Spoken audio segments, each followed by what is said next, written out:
If I had to give a song recommendation for these two episodes, which is like a one episode for me, it will definitely be Emotional Roller Coaster by, was it Vivian Green? Is her name Vivian Green? I think it's Vivian Green. If I'm wrong, correct me, but y'all know what song I'm talking about. That's what I would give because that's exactly what Camille and Ian are giving both to each other.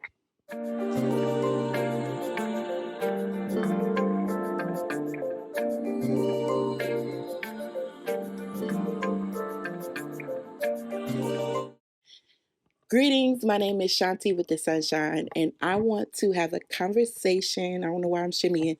A conversation about Harlem, season 3, episodes 1 and 2. This is the final season of Harlem for whatever reason. It's so infuriating because I feel like it's not that many shows like this to me are like the offspring of Living Single. And we don't have that many shows left that are kind of like the offspring from Living Single and stuff like that. You have Sisters, Tyler Perry, and I watch it. No shade to it. I've been watching it from its inception. But now to me, it's turned into kind of like a soap opera drama. And it's a little bit too overly dramatic. Not saying that some of the stuff that's happening on there, it could be relatable for some people, but I think it's gotten to the point where it's overly dramatic, where it's not relatable. In the beginning, it was a little bit more kind of relatable, not so dramatic. So it's just, all in all, it's sad to see, or sad to know, that this will be the final season of Harlem. It was short, and I know all stories have to come to an end, but we could have used another season or two, or maybe 3. But let's get into it. I didn't take notes, so I'm going off the dome. So here we go. I'm gonna start with um, each character individual. If you haven't seen Harlem, it's based off of the friendship of 4 women. You have Camille, who is played by Megan Good, Quinn, Ty, and Angie.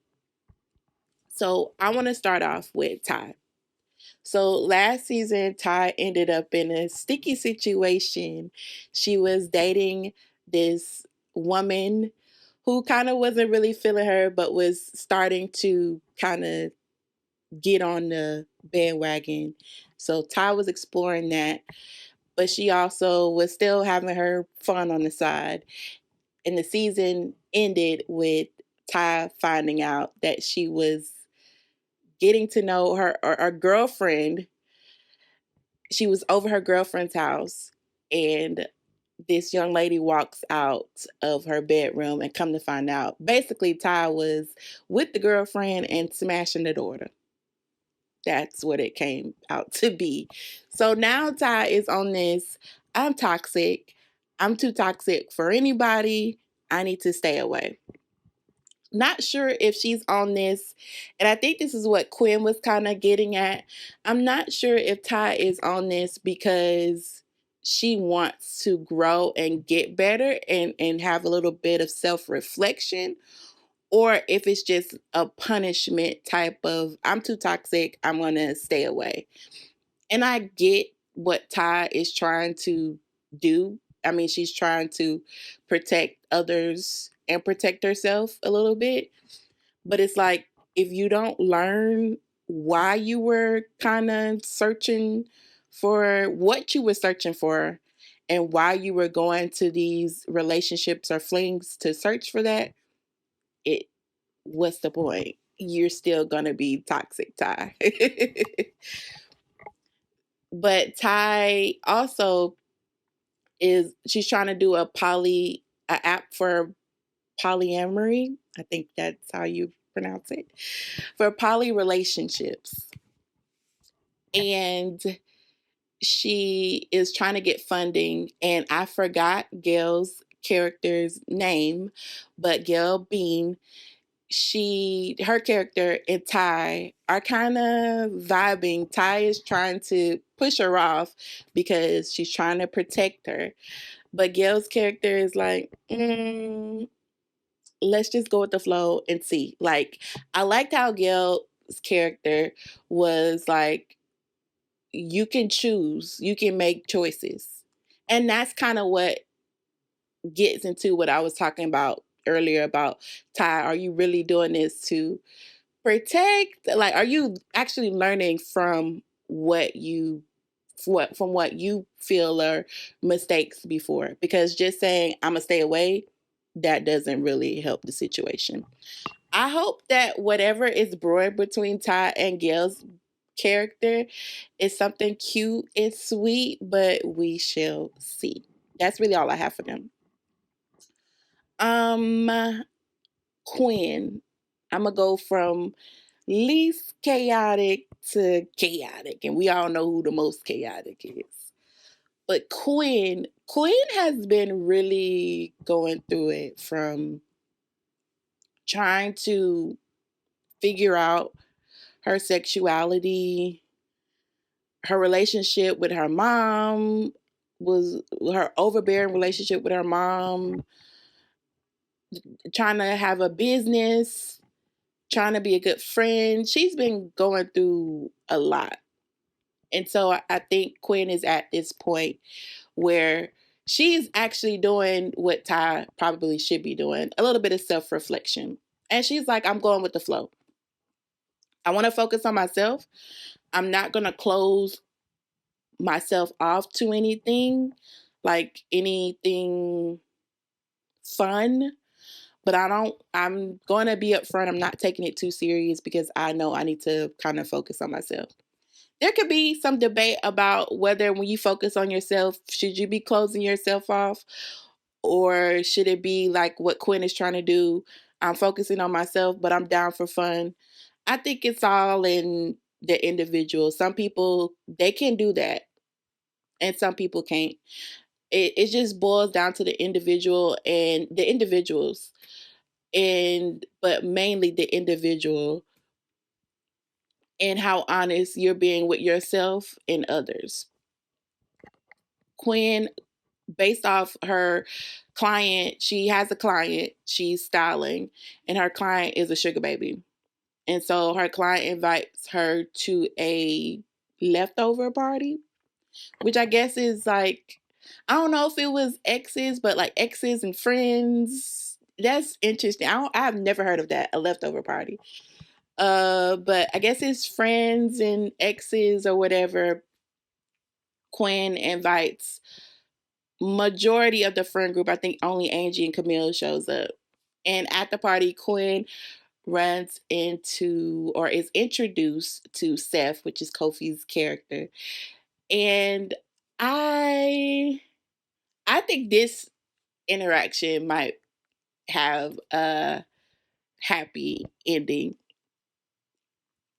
However, I think she might be starting or is going to whirlwind into something that she originally did not want, because they're Quinn and Seth, they're flirting, and she's honest with them about how she's not really looking for anything serious. She's down for the fun, but she's trying to really work on herself before trying to get into something serious. And Seth is like, yeah, I'm on the same wavelength. They, have their little rendezvous or whatever. And afterwards, the next morning, Quinn is getting ready. She's like, nicely, in a nice way, it was like, you gotta go, but you gotta go. It is what it is. And Seth, he has this issue with his wardrobe, and basically Quinn comes in to save the day. What makes me, the interaction that made me like, I'm not sure if Quinn may end up getting in over her head, or in over her head as to like what she originally, the grounds or the boundary she originally set was when Seth was at the ESPYs doing his interview, the and he gave a shout out to Quinn because she helped style him or as his stylist. And she was like, ooh, uh, I don't know. I don't know if it gave what it gave to anybody else, but it just made me be like, okay, Quinn, now you said you was not trying to do anything serious. You trying to go with the flow. Please just go with the flow. And hopefully it goes with the flow can end in something beautiful. But I'm a little, that just made me a little, hmm. But like I said, I hope that seems like it could be cute. I feel like from the preview, there may be an X that comes back into the picture. I might be mixing it up, or maybe the preview was mixed in with a recap of the last season. But I could be wrong. But it's a show, so there's going to be drama, so who knows? Next person, I'm trying to go through this, not trying to have this to be a long video. Angie. So I'm going through this kind of quick. Miss Angie. I love Angie. I love her vibe. I love Angie logic. It's crazy. Sometimes it makes sense and sometimes it's like WTF. Um I think Angie and Mike are going to end up calling off their proposal. I have to sometimes realize that this is a show and it's not like real life in a sense of timing. Because I'm the type of person where I understand knowing what you want from the beginning and that can move the relationship on. But I'm also like, how is he proposing this quick? But I have to remember this is a show. Like, come on now, it has to have some dramatics and extraness in there. I don't think I don't think Mike and Angie are compatible. I think Angie is too much for him because I think Mike wants a period because he kind of hinted to that. He wants a stay at home wife who can be barefoot and pregnant. There's nothing wrong with that, but that's what he wants. And everybody that watches Harlem knows that Angie is not that. I just don't think that is gonna work. And I you could tell that from the scene where Angie is working on her lines as is it what Dina for the Girls Trip musical, and he walks in on Angie and her friend and ex lover. I think they were, yeah, if I'm not mistaken, they were ex lovers. Were like rendezvous, not really lovers, but rendezvous partners. Mike walks in on them like doing practicing the lines, and his face just gave.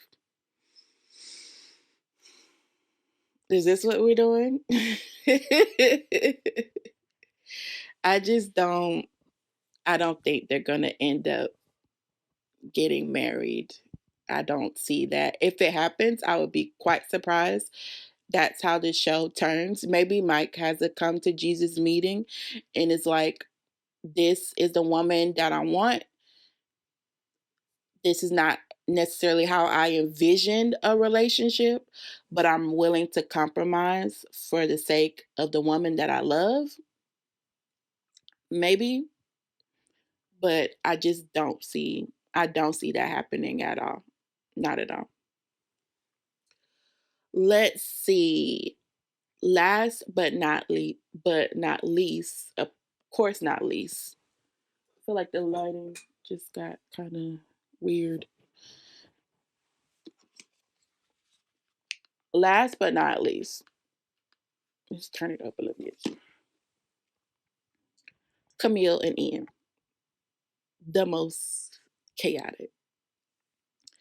The most chaotic and kind of relatable for me. I don't want to get into it, but I've definitely been in a situation where of going back to a past whatnot and thinking that it could be something, and it was definitely, it ended up worse than Camille and Ian, but I don't even think it was from when the first time, even before rekindling, it was disastrous. So the thought of going back again was like ridiculous, but we all make mistakes.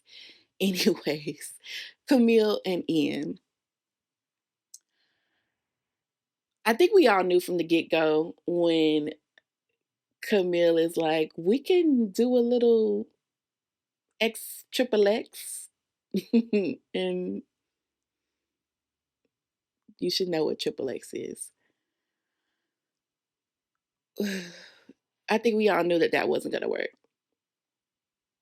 We knew that that was going to. And what's crazy is, I think her name is Logan.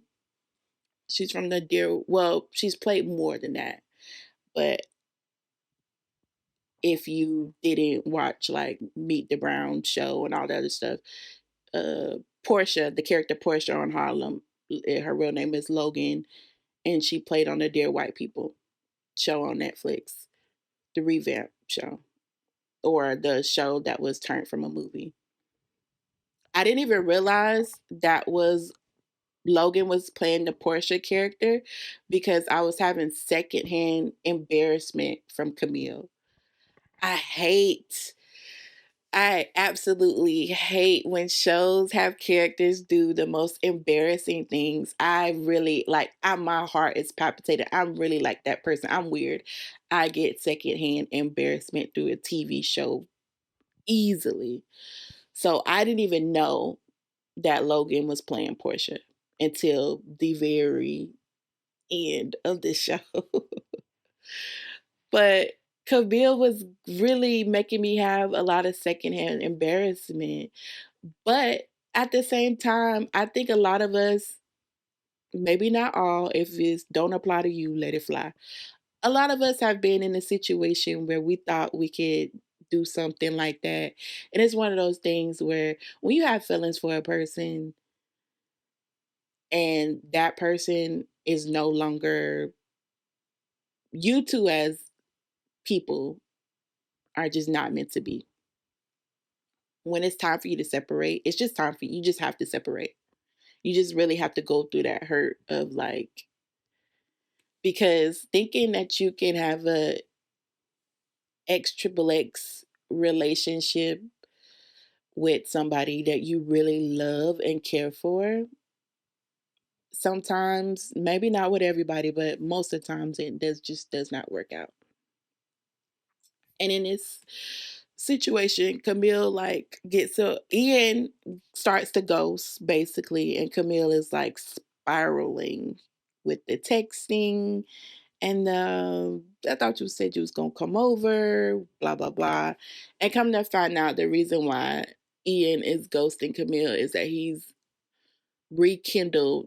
Ironically, he went from one rekindling a past relationship with Camille to going to another past relationship to rekindle something with the new character Portia. I want to get off Camille and get to now. Before I get off Camille and get to Ian, so the scene that kind of really blows everything up. They're like at this new Camille, Ty, and Quinn. They're at this new spot. They're already talking about Ian because that's the conversation, and Camille is talking about how she sent like a spicy picture, and Ian just thumbs it up. And the fate, as fate would have it, Ian they see Ian, and in comes Portia, and at first Camille's like, "Oh no, that's his sister." And right after Camille says that, Ian and Portia start making out, touching, grabbing on the booty, everything, and it's like, "Woo!" And instead of like taking a second Camille like blast off this text to Ian, and it's like, I know they had to do that for the show. You have to keep it entertaining. And I'm like, girl, you should have kept it G. You should have kept it player. Like, if it really was what you were saying it was, but that's just going back to, like I said, when you really care for a person, those ties, when you do the triple X with the X, yeah, sometimes it can get twisted. And not saying that somebody, especially if a female can't do a no strings attached, but I think it's easier. It may be easier with a stranger than it is with somebody that you actually have a history with, actually was trying to plan a future with, and you really loved and cared about. And of course, with Camille texting and blowing up because she saw him with Portia, it does not end well. Camille ends up over, and this is, I'm fast forwarding scenes, but Camille ends up over at Ian's house because after Ian finally responded to her text with the audio message and was basically like, "What the you doing?" Camille ends up over, instead of responding via text or audio, she ends up over at his house. And another secondhand embarrassing moment, Portia answers the door. And of course, the confrontation is Ian's like, "Look, I thought you said this was just X with triple X type thing." And Camille, of course, delusional, just goes off and she blocks him. But as the fates would have it, as the gods would have it, the show, the season before ended up, the cliffhanger from the season before was that we knew that somebody going into season 3, that somebody, or the next season, somebody was told by the doctor that they were pregnant. Come to find out, it was Camille who was told that she could not get pregnant. And I think sometimes, like realistically, as women, we hear could not, you can't get pregnant. And that doesn't necessarily mean that it's just absolutely impossible for sometimes. I've definitely seen, had experiences or with women around me who been told that, your chances of getting pregnant would be slim to impossible. And they have beautiful babies right now. So I think sometimes it ends up where you can't and you choose other options, and sometimes they tell you you can't. I say that to say that sometimes you have it in your head, the doctor told me no, this can't happen. And so, but sometimes you have to, sometimes there are times where you have to accept that and move on with other options. And sometimes you have to realize, okay, the doctor said I can't. You accept it and you kind of keep going. That's not always, we don't know the body, the human body, the experiences that we have. We are the doctors, we just don't know.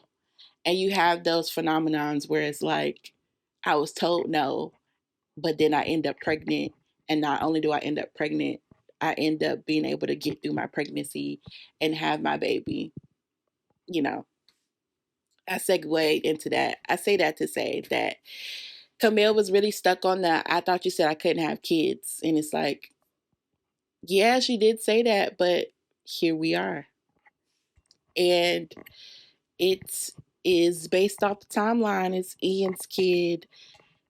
And that's a sticky situation to have to unblock somebody and tell them that you're pregnant. It really is. So I wanted to get on Ian, but I'll continue with Camille. So Camille, of course, unblocks Ian, let him know that she's pregnant. They eventually meet up. Ian had this reaction that I really wasn't And he didn't react negatively to her being pregnant because at the end of the day, Ian really wanted kids. And that's why Camille and Ian broke up, is because Camille made the decision that she didn't want to explore other options after being told that she couldn't.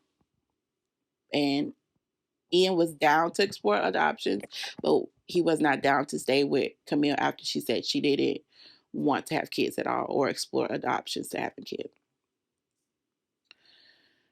So Ian doesn't react negatively to Camille's pregnancy announcement, but him with the see, why do you keep doing this? When I was with was there Mira, the girl he was trying to get married to, and you come back around, now you're doing the same thing. And it's like, first of all, it takes two to tango. Like, I didn't get myself pregnant just to come back to be like, hey, trying to get you back again. And with the situation with his fiance when he was trying to get married again, that wasn't a. I think that was both parties. That wasn't just like Camille just came in, the home wrecker, and just ruined, like blew up your stuff. Like, come on now, come on now. You got to take Ian. You got to take some responsibility. It's just not Camille coming in like a wrecking ball each time. So I wasn't really feeling that. Camille has a back and forth. Of course, it ends up where Camille's like, I don't know what I'm gonna do with this pregnancy. I have to find out. And as we all know from a lot of shows, Ian is like, wait, don't I get to say so? And Camille's like, no. So Camille's with this back and forth with her friends, and everyone are trying to figure out what should she do when it comes to her pregnancy. Camille at one point ends up making her decision just based off a phone call with her mom. Camille and her mom's relationship is kind of rocky because Camille's mom has like a mental health issues that she kind of doesn't want to work on, and Camille's mother is a little bit like just not really motherly, just the relationship is just really thin. And based off that, Camille's like, oh, I don't know. I don't think I want to continue or be a mom because I don't want to be like my mom. And I'm glad that Ian's aunt ends up talking to Camille eventually because not to say that Camille couldn't make whether she made continue with that decision or not, that's the woman's choice. But making that decision just because you did, we do sometimes inherit the things from our parents, our family, but we have the power to kind of break those cycles and do something different and be different. It doesn't always, it doesn't have to continue. We can make a stand to like change that.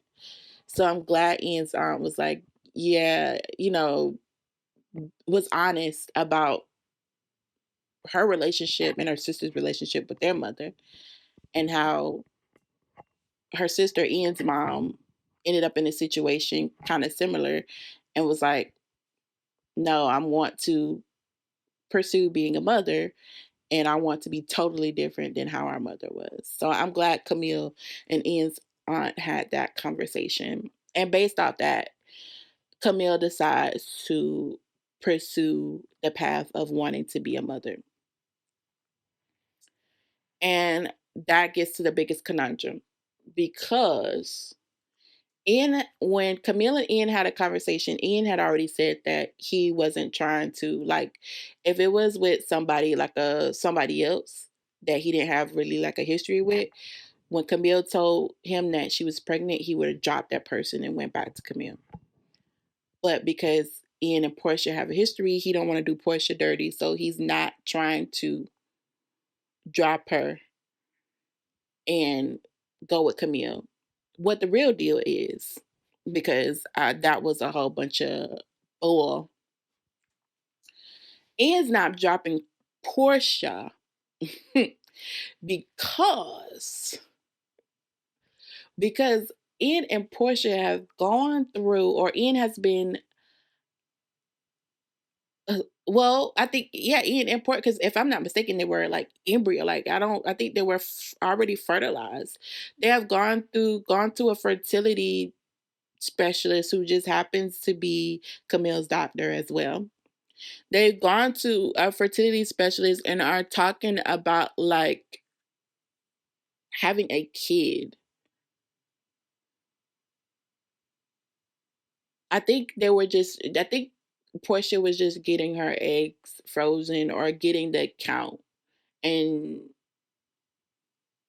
I don't know if they were actually embryos or just the unfertilized egg.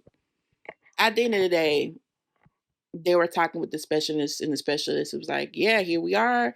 It was good news, and that they could get the embryos in, and she can have a baby as quickly as, or get pregnant as quickly as the following month."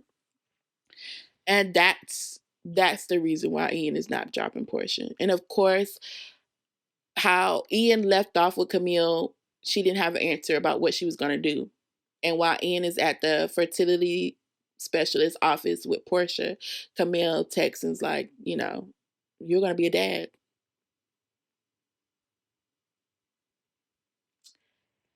Wow. Before I end it, I want to get on, I'm going to get on Ian. Ian, I understand wanting to have a child.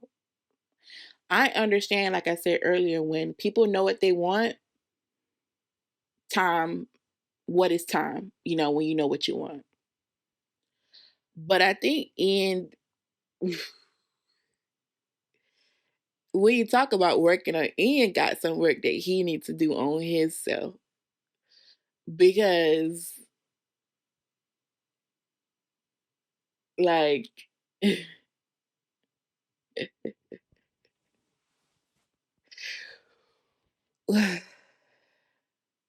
this is crazy.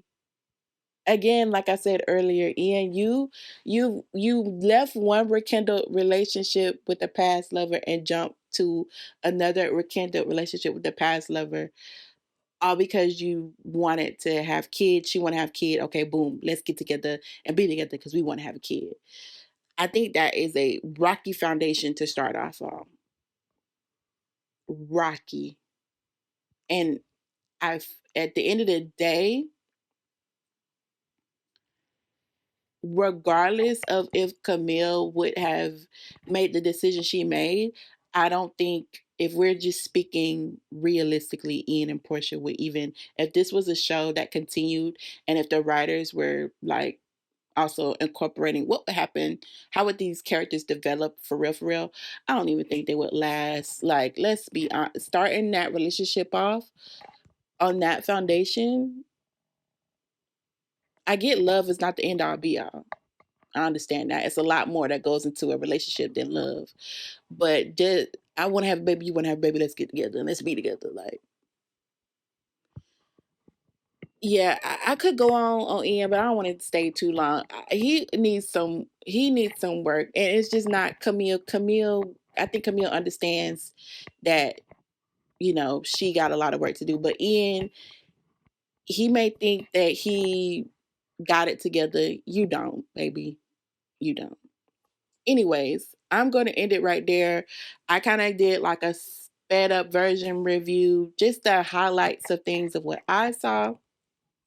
This season, I think it's going to get real messy and it's going to get real lit. And so I am interested, and I will be back when they drop episode. I think they're probably going to drop one episode next time. I'll be back when they drop episode 3, and hopefully you'll be back with me. All right.